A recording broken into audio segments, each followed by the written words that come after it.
On today's show, Pauli has two dreams, one where she's pregnant and running from the Mafia, another where her cat falls out of an open window many stories down. And Mark agrees with the pushy man because the customer is always right. And lastly, Stephanie is vacuuming snow outside. Stay tuned to find out what this means.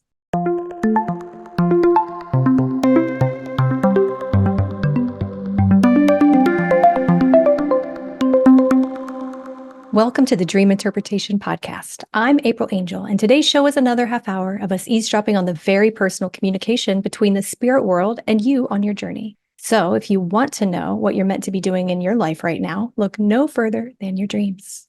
We tell you what your superpowers are, what would make you magnificent, and the bumps in life that are holding you back. But these bumps are not in the way. They are the way. To get your dream analyzed on this show, go to dream-analysis.com/podcast. Fill in the form there and send it to the show, or simply email radioshow@dream-analysis.com. That's all you have to do. Now, it's been just over a week since our brand new Dream Summit was live, and man, that was a lot of fun to do. If you couldn't make it, you missed a ton of content that went all the way woo. Tell me more, you say? Okay, I will. Holly Beatros gave an amazing new lens to everyone to look at dreams with that makes interpreting the dreams so much easier. And I explained how our masculine and feminine energy aspects are the most common topic in dreams, and how one's birth and experience is shown in dreams, and because it affects the balance of these energies within us. And I also went into great detail about how you can tell when a therapy is working to change your subconscious programming by looking at your dreams for specific clues. And Michael topped the cake, not with a cherry, but with 20 more cakes. He explained why darkness exists, why anyone feels the need to come to Earth in the first place, and he addressed every question anyone ever had about channeling, and even the questions no one thought to ask. And Sandy Sheridan herself shared her own personal healing story for the first time ever.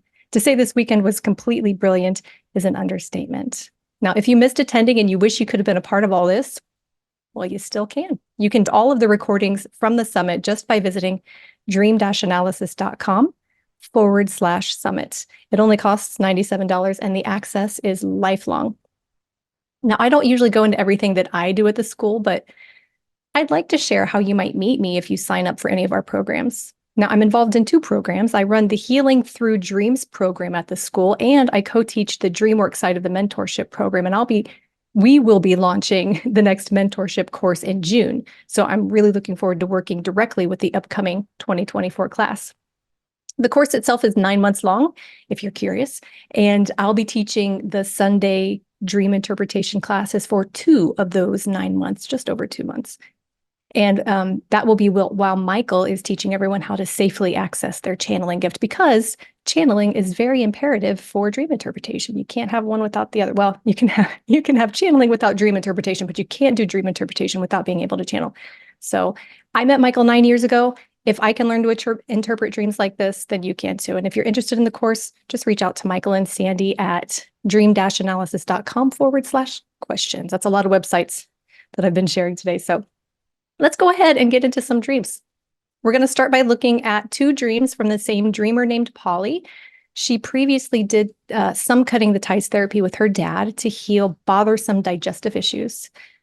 This is because the masculine energy governs the functioning of our elimination system, but she didn't quite experience healing the way that she thought she would.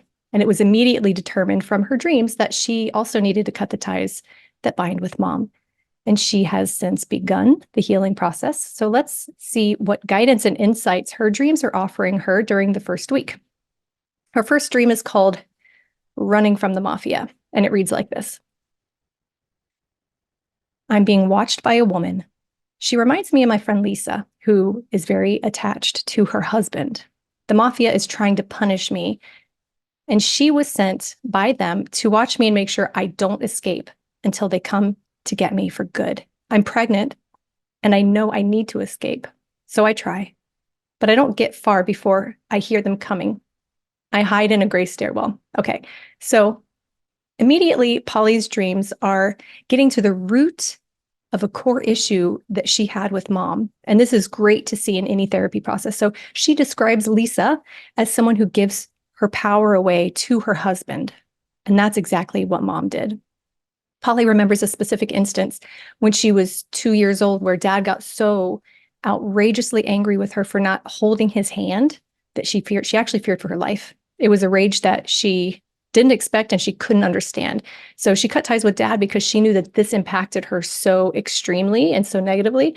But now we're seeing the role that mom played in that experience. And did mom comfort the dreamer? Well, no, because we see Lisa, who is mom in this dream, watching the dreamer to make sure she doesn't try to escape from the mafia. Dad is the mafia. And this dream paints mom to be on dad's side. She felt like mom chose to defend dad rather than her. In reality, rather than comfort Pauli when she was 2 in her time of fear and emotional confusion, her mom told her, "We simply need to understand your father. We need to try to understand him." And this made the dreamer feel like mom chose dad over her. And this is why the dream had Lisa be sent by the mafia to keep the dreamer in line. That's what she felt like mom was doing. The mafia is trying to punish her. That's what dad did.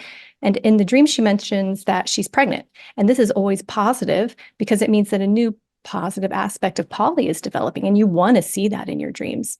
And seeing it while she's cutting the ties says healing herself will support this positive aspect developing. Now, as she attempts to escape, however, she says she hears them coming and decides to hide. So hiding in dreams means that you suppress your emotional expression. You don't want people to know how you're feeling, and you just hide yourself, who you really are. And we keep people at a distance when we have this issue because we don't want to share how we feel. She knows she has this issue because she remembers when she decided to pretend that everything was okay. She decided that she would just pretend she was fine when mom decided to take dad's side over hers. And so when we discussed this dream, she said, I hid my feelings because it wasn't safe to share them with mom because mom would out me to dad. Even just talking to her mom, she could sense that mom knew that dad was in the other room and mom felt like she was being watched by dad. So everything was getting taken back to dad, and the dreamer didn't feel safe to open up at all with mom when she really, really needed to. And this continued throughout childhood. So it's sadly understandable for a child to develop this defense mechanism, but then we carry the pattern into adulthood where it's not as useful. So letting everyone think that you're fine when you're not isn't saving your friends or your partner from the burden of your feelings, which is how she felt. That's what she felt she was doing. I don't want to burden people with my feelings. Many people with this issue think that way, but what it's really doing is it's robbing your friends and your family and your partner of a deep connection with you. So the dreams are always encouraging us to open up. And when we have trouble opening up, they're going to tell us why we stayed close so that we can go to that issue and heal it. And it's easier to heal. It's easier to open up once we clear that issue. So the gray color of this stairwell means that when it comes to feeling her feelings, she mentally denies them. That's what the color gray is about here. And taking the stairs down would be symbolic, or it would symbolically put her in her heart, but she immediately experiences a threat when attempting to do this. And that's how moving into her heart feels now. It feels threatening and it feels vulnerable. And that's actually the point. We're meant to have open hearts, and it can feel vulnerable. You can get hurt if your heart is open. And it's a common issue that most of us are asked to overcome. We're moving into an age where we're meant to be living in our hearts, living from our heart. And it can be helpful to notice when you talk yourself out of fully feeling a feeling. That's an important first step in the process. Like how do I open my heart? How do I feel my feelings?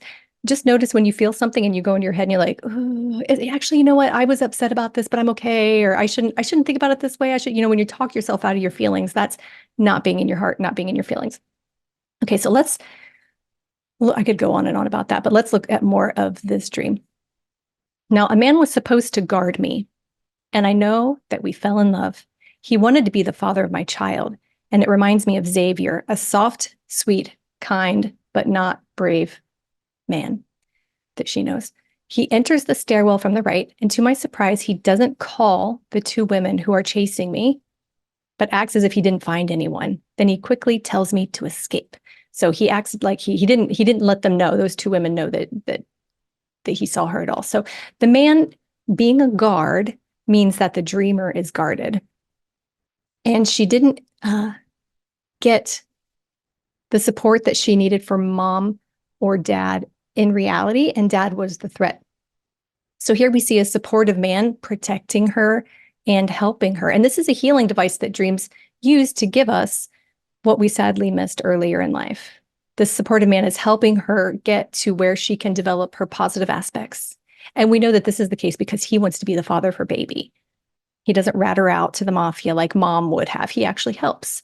So this is what she needs. And it's just that supportive masculine presence, that masculine energy, but it's also representing the masculine energy within herself. As she heals these issues with mom, more of her masculine energy will flow and she will bring her positive aspects out into the world as a result of that.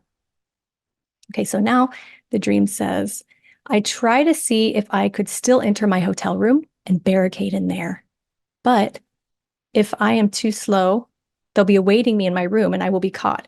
I run to the room. It's supposed to be room 220, he tells me, and that the name Rousseau is written on the door. Okay, so I Googled Rousseau, and he is a writer who explored the concept of authority's responsibility to citizens. This applies to the dreamer because that's what she's exploring now. What responsibility should mom have had toward me as I was under her authority? What responsibility should dad have provided? What should authority offer to create flourishing citizens? What should I have gotten? So Rousseau is also an author, and his name is written on the door. So this means that she has a writing gift. And the number 220, room 220, means that she is also a channel, and she is meant to make that a goal. The number 2 represents channeling, and 0 is a goal. So it's also a hotel room. Hotels, due to the significance of the reception area, is about our reception at birth. And we always expect to see spiritual gifts being called out when birth is symbolized in the dream. Okay, so next she says, as I get to the room, the key is very hard to turn in the lock. And I realize that means the 2 women and the mafia people are inside already. I run away. I rush down the stairs, almost flying. I run and run from them until I reach a courtyard, gray, with 2 pigeons. I decide to crawl across it, not to be seen from all of the windows. But I also worry that it'll hurt my unborn child. Okay, so that dream doesn't end great there. She's hiding again, but for now that's okay because she's actively working on healing this, and she's only in week 1. It could take 3 to 4 weeks to see this part shifting. And she has a key to the room. So even if it's hard to turn right now, she has what she needs. She'll be able to achieve whatever she's after. And the courtyard represents judgment because of the word court. And Pauli said that over time, mom picked up dad's traits. Dad was judgmental. So she felt judged by mom. And the pigeons are about communication and channeling because they were used to deliver messages in the early days. And this ties into the room 220. This ties into the 2 women that were in the hotel room. She's definitely meant to be a channel. So all of this hiding and not sharing and not being open is affecting her ability to bring her channeling gift out into the world. Again, we see the color gray in the courtyard, but that's representing that she's not committed to sharing this gift at this point. And she said that she was crawling so that she wouldn't be seen. Now, would crawling hurt her unborn child? It could, yeah, because the dream is asking her to stand tall and express all aspects of herself. So she'll get there in the end. But this was a good first dream for her to have. It's really pointing out what mom's role was in that whole situation that really affected her when she was just a baby. Okay, so she had a second dream the same night. This dream is shorter, but gets to the root of her digestive issues, and it is called One of My Cats Dies. I'm in an apartment with many other people. My partner or I might have invited them. One of them has opened the windows and I can see it's too late. One of my cats is already out there, and before I can save it, it falls many stories to the ground. It's not dead when we find it, but the veterinarian on the phone is not very hopeful. I feel very sad, and I'm full of guilt. for I should have protected my cat. Okay, and that's where the dream ends. So cats represent a few things, and one of them is the gut, and one of them is guilt. And we see that she does have guilt because she says she felt guilty for not protecting her cat. So right away, it's fantastic to see this because the gut issues are being linked to the guilt that she feels. And this is exactly what she wants to improve by doing this process. Now, in the dream, she feels guilty for not protecting her cat. But how could she have known that it would fall out the window? Is she constantly to expect that a guest would have opened the window? No, no, you don't know what's going to happen in your house when you're inviting guests. But she thinks that she should have known. She feels guilty that she didn't protect. So when I pressed for more, she shared that she felt bad in the dream because she wasn't in control and she felt like she should have been in control. So this reveals her controlling nature. She always feels like there's something that she should be doing to make sure everything is okay. And then we dug deeper and she said, because I was asking like, how could you possibly feel like you should prevent every single negative thing from happening? And she says that she carries guilt for making minor mistakes. And even after she apologizes and makes things right, she still feels guilty. And more than that, in the dream, she felt like she should have done something to prevent the cat from falling out. She didn't know that the window was open or that the cat was near it. She only discovered the problem after it happened, but she still felt like she should have done something to prevent it from happening in the dream. So this means that she feels that anything that goes wrong in her life is her fault because she wasn't careful enough to know how to prevent it beforehand. And can you imagine how hypervigilant and careful and controlling you'd have to be to prevent anything bad from ever happening? I was explaining this to her and she's like, this is a problem.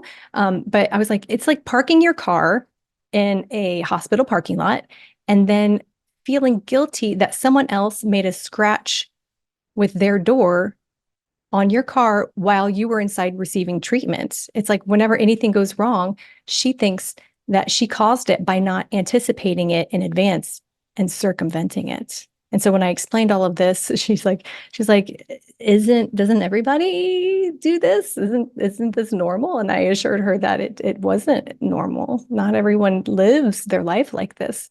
So the window being open has another meaning. One, it means that she's intuitive, but here the issue happened when it was open and she couldn't trust the guests. She couldn't trust that they wouldn't open the window. She felt like she should have prevented it and all that. So she felt she shouldn't have trusted that it would be okay. So this means that she doesn't trust that it's safe to be open. And this is a hard issue to have, but it's a big aha once the interpretation shined a light on it. That's it for Pauli's dream. Now, the next dream that we're going to look at is from Mark, and it doesn't have a title. And the dream reads, I was guiding people through something, and I was giving this group of people options. Their leader was very insistent. The person who seemed androgynous seemed to have a bit of a dark side and said, we're sixes and we will go on the sixth path. And my response was to take an okay, buddy vibe, or the customer is always right vibe, because the dude was a little off, a bit dogmatic. So we'll stop there. That's the whole dream. So in the beginning, Mark was guiding people through something. So right away, we know that Mark is a guide because he's guiding people in the dream. And we also know that he's a spiritual teacher because we see the word group. He's leading a group, and he mentions that this guy is a leader. And he also mentions that the man is androgynous. I'm sure I think I said it right on. But being androgynous is good because we want to have a balance of masculine and feminine energy. All of us, we're all meant to have that. And someone who's androgynous has both. So that's what this dreamer is being told he's to seek to achieve. Now, this leader guy is kind of like dogmatically saying like, we're sixes and we're on the sixth path. So 6 is about getting onto the dharmic path. 6 represents dharma, and dharma is about having an open and compassionate heart and living in a state of grace. And this is when the heart and intuition are leading the body. And this is something that Mark is meant to work towards and help others with. He'll need his head to trust and support what his intuition communicates to him. And Mark is being given guidance also about what he's meant to do as a spiritual teacher. Here he says that he was leading this group and he was giving them options. And that means that that's how he's meant to lead. He's just meant to give options to people. Leadership is not about telling people what they have to do and what they need to be doing. You can offer options. And that's proper guide behavior. Guides will never tell us what to do because they honor free will. And by offering options or even asking questions to get an idea in someone's mind is how they prefer to operate because it's honoring free will. And then this guy was a bit dogmatic. He thought that his way was the right way. And of course, this is reminding the dreamer to not be that way, to be careful that you don't assume that you can tell people what to do, that when you're being dogmatic, be mindful of that, because it's not about you telling people what to do. It's about you suggesting options for them so that they can get onto the dharmic path. So I really liked that dream. Now, I went through those dreams faster than I thought I would. So I'm going to pull in one more dream because we've got a little bit more time. And this dream is from Stephanie, and it's called snow vacuuming. We were outside our now apartment, which is orange, and people were gathered outside to do cleaning. But I was just walking out holding a vacuum to clean the snow, like I would vacuum it. And then my son's parents' leader was there, and he asked if I called the team to gather them, which is something that I would do in reality. And I said, ooh, 2 are already here, and that I had called them, but I lied and was going to call them on the way. I said that I vacuumed the snow just outside on the other side. I actually probably did do that, but didn't know about the group or the public cleaning. So I just kind of lied as if I did the snow vacuuming for that. And I continued on to the mall that's south in real life. And I was saying that I was going there to work or clean. That's it. That's the whole dream. And it's a little bit strange, right? So immediately she says that she's outside in her now apartment. Now the apartment is going to be about, again, suppressing feelings. It's about keeping other people at a distance. Like people are separate from me. That's what an apartment building is like. I live in my room, everyone else lives in theirs, and we don't really have a relationship with each other. So that's the state of this dreamer's heart. She doesn't let people see how she really feels. And the color orange of the apartment building is saying that this has an effect on her digestive system. Suppressing feelings often has a negative effect on our elimination system. So here it's just linking the two for her. And she says that we gathered outside to do cleaning. So she needs to work on these issues, and she needs to work on cleaning up her digestive system, her elimination system. So she's holding this vacuum. And the parents, we see the word leader and we see the word group. Now, this is saying that this dreamer has the gift of spiritual leadership. And that works through having, again, an open and compassionate heart where we're not judging people. We can see people and accept them as they are in order to inspire them and empower them to face their own challenges. And so that's what she is meant to do. But she's got to get into her heart to really expand into that gift. And we see the number 2. She said 2 are here already. Now, she's a channel. She already knows that she's a channel and she practices it. But the 2 is about balancing the heart as well. And so the odd thing in this dream is how she keeps telling everyone that she already did the thing that they wanted her to do. She didn't want to admit that she hadn't done it already or that she didn't know she was supposed to do it. And so when I prodded about this, she said that she is ashamed to admit when she hasn't done something that other people expect her to do.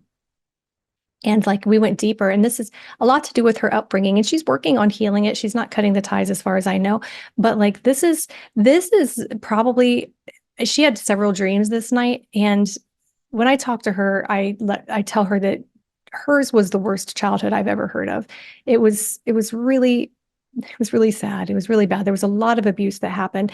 And so she said, yeah, she doesn't like to admit when she hasn't done something that other people expect her to do, because family and the women in her life expected her to do a lot, and she got in big trouble when she made mistakes. She said, I'm ashamed to say, this is what she told me, I'm ashamed to say if I'm hungry or thirsty, or even if I need to go to the bathroom. This is an adult. She's ashamed to tell people that she's thirsty. She's ashamed to say that she's hungry, and she's ashamed to say that she needs to use the restroom. So that's pretty extreme. That's like the most extreme. I am not able to express myself and my heart and my feelings that I've seen to date. And my heart just goes out for it. She says, when she gives examples of like how this could have been or how it came to be, she says that when she was a kid, she wasn't even allowed, if she was sick, she wasn't even allowed to cough near her grandma, because her grandma raised her for the first 5 years. And she had a sister, and grandma raised both of them. We weren't allowed to say, she wasn't allowed to say if she was hot or cold. Like if she wasn't even allowed to stick her foot out of the blanket if she was hot to get a little relief. They had to suppress every negative feeling that they had, or they would get in trouble. And like when they were taking trips, like, and it's not just grandma that was this way. Mom was this way too. Mom had a fond memory of hitting her and her sister because they'd cried. Dad, when they were taking trips, would only stop when he needed to go to the bathroom. It didn't matter if the little kids needed to, it would just be too bad. And the worst thing that I heard was that she wasn't even allowed to be sick. If they got sick, they would be in trouble, and then they would have to clean up their own vomit.